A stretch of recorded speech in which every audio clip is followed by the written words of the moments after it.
Coming up on Mountain News this morning, a transportation crew was honored after saving a man trapped in a gravel truck earlier this year. And roads in desperate need of repair are still dealing with setbacks following last year's flood.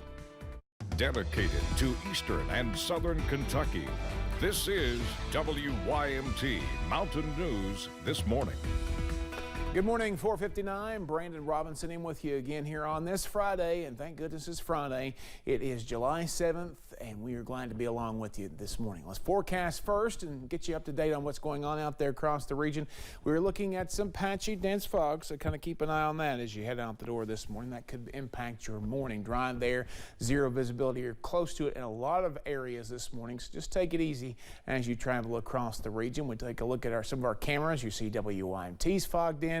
Moorhead is fogged in. Pikeville seeing a little bit of fog. London Corbin seeing a little bit of fog.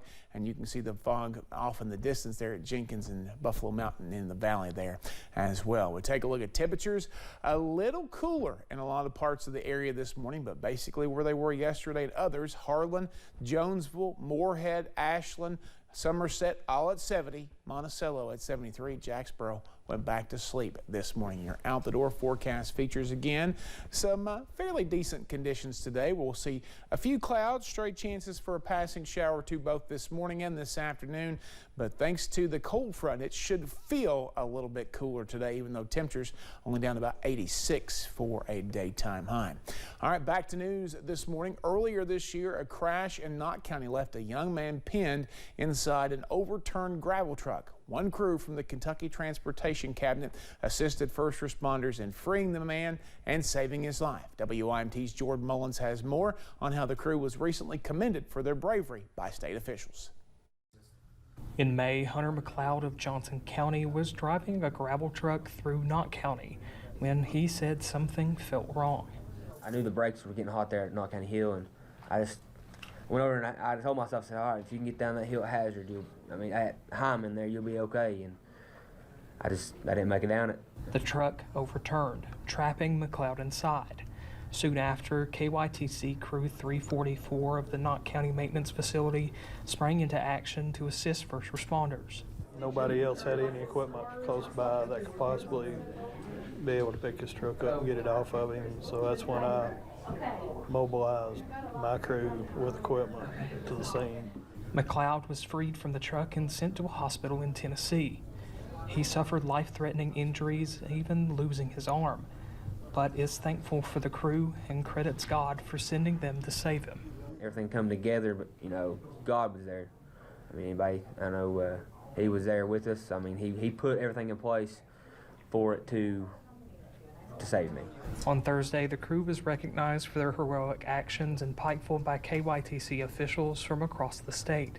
But Superintendent Bobby Smith says having McLeod there means more than any award. You really can't describe it. Out of the awards that we got, he's the number one. In Pikeville, Jordan Mullins, WYMT Mountain News. And members of Crew 344 from Knott County received heroic safety awards from the Transportation Cabinet, as well as a Highway Heroes Award from the Kentucky Office of Highway Safety. Following last year's flooding and other incidents in Perry County in the last year, road projects in the area have taken longer than usual to complete. Judge Executive Scott Alexander says the county is behind on blacktopping and various road projects, adding that people in the community are wondering when the projects will be completed. Disaster hit, and therefore we need a lot more blacktop put down on county roads.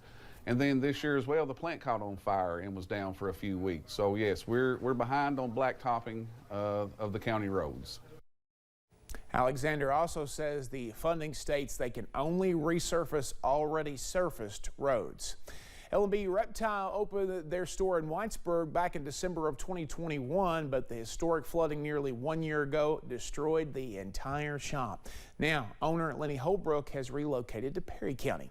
He says he was torn about what to do after the disaster. It was heartbreaking. It took everything that I had to put that store there, all financial responsibilities and things like that. And, when it happened, I didn't even know if I wanted to start back, right? It was just a blow to me personally.